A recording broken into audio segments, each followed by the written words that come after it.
John Warner, Waco Tribune Hero. Matt, Pickens, their receiver, he had a huge first half. Any reason he was getting open so much, or did you expect him to go to him that much? Yeah, he's good. I mean, and I mean that with respect towards him.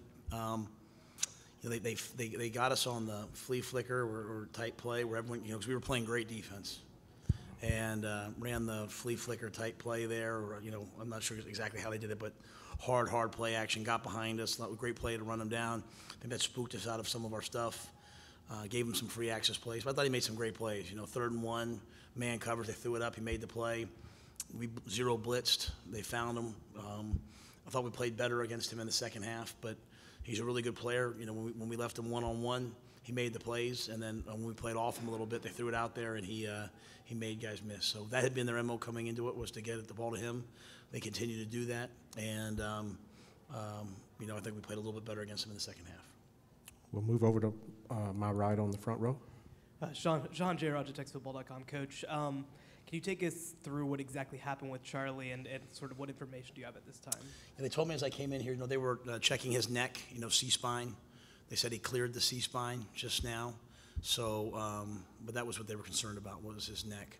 So it didn't exhibit any head symptoms. I'm sure they'll continue to monitor him, though, after this throughout the night just to make sure. But there was some concern about his neck, and took him off and cleared him from that. Back over on the left side. Bryce Cherry, Waco Trib. Matt, it's kind of, you mentioned what you have to do to get better, to get back and win a game like this. There's kind of two things here. I mean, this game and then the season. Are you able, obviously you wanted to play better tonight, but are you able to still look at this season as, progress and all that? I told these guys, I'm just so grateful for what they've done. I know tonight hurts. I know it's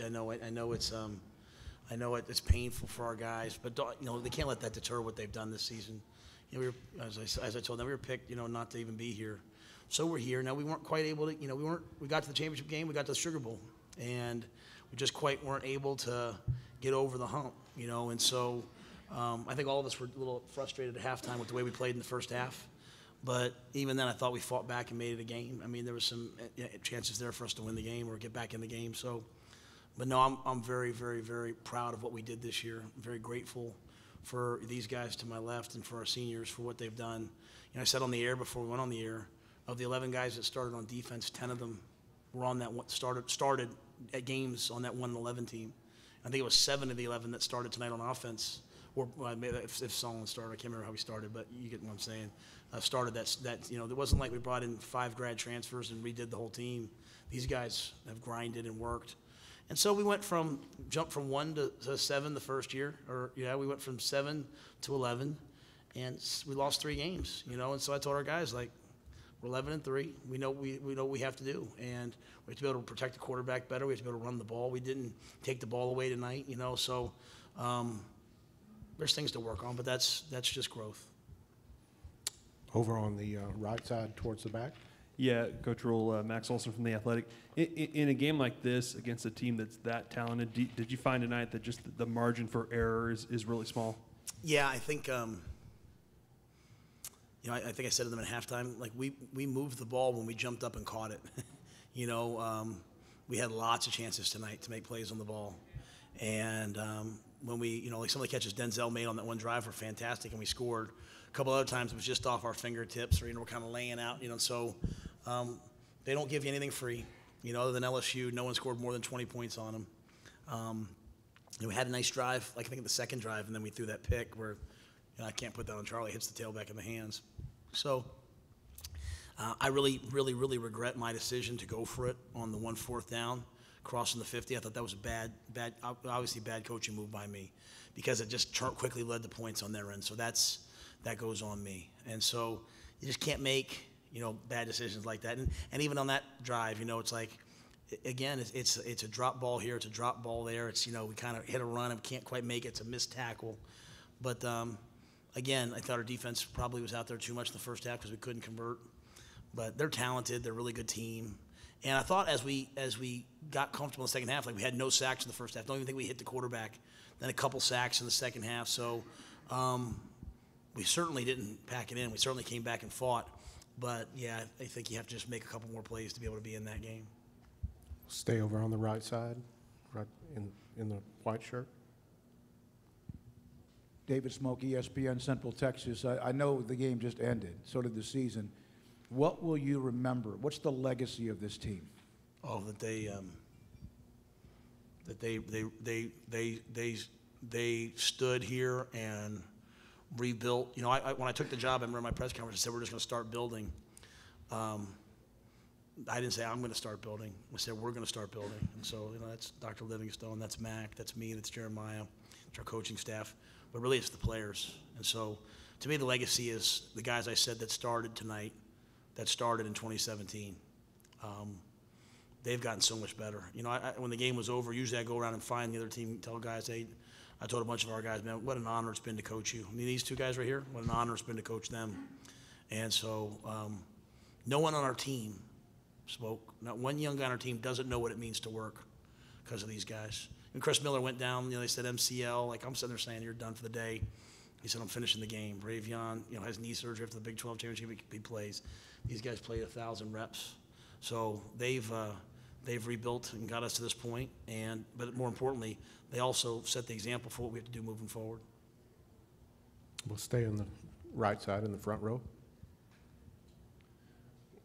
Coach Andrew Miner with 24/7 Sports. When Charlie went down, there was a lot of outpouring on social media of support and prayers for him, so I'm glad that he at least cleared that first set. But to build upon Smoke's comment, how would you define or summarize his contributions to this team and his legacy up to this point to get you guys here of who he is? Nah, Charlie's just a competitor. He's a winner. He's tough. You know, but he's just one of the guys too, man. He's just a great guy. You know, he can win all awards and never makes it about him. You know, he's just he's a great teammate. And I think what'll be really cool is now with these guys gone, he'll have to step up and truly take on a leadership role. And I think we'll really see him flourish. I mean, even, you know, it's scary when the guy, you know, they're holding his head and all that, and he's laying there to stabilize his neck, and you know, he's sitting there yelling at them to let go of him, let him go back in the game. You know, he's just that kind of guy. But yeah, I mean, he's just a great player whose best football is ahead of him. We have to become better on offense quickly, and I think just by protecting him where he can stay upright, it's a major thing. Once again on the right side, second row. Drake Tolt, Baylor Lariat Student Media. Jordan, obviously the defense was improved in the second half, had a different spark. What was the message at halftime that brought you guys up? I feel like when we went out there, we weren't having fun. Like the first half, we weren't having as much fun as we should have. Like, we should enjoy it. Like, we're here, we worked so hard to be here, and we play good defense when we have fun. And I feel like that energy just resonates with the whole team. So the whole message was, don't worry about it, just work. Just keep going hard, have fun. Enjoy this last time with your brothers. Over on the left in the front row. Jerry Hill, Baylor Berrien Center. Matt, what did y'all see or take from that first half, and how big was that drive to start the third quarter where y'all went down and scored? Yeah, I think we got behind them a couple times and didn't, or we had a pass interference on one. We didn't connect on the other, which obviously I lost a little bit, you know, because I felt like we were grabbed. But we were getting behind them, and so we kind of thought we weren't going to be able to do that with the way they're structured. But Denzel and Taekwon were winning, and so that was kind of our message. Was like, hey, let's go throw it deep, and let's see what happens. And so that was the main thing. And then, kind of what I said earlier, like, throw it up and go make a play. You know, let's go make some plays. Remember, we have good players.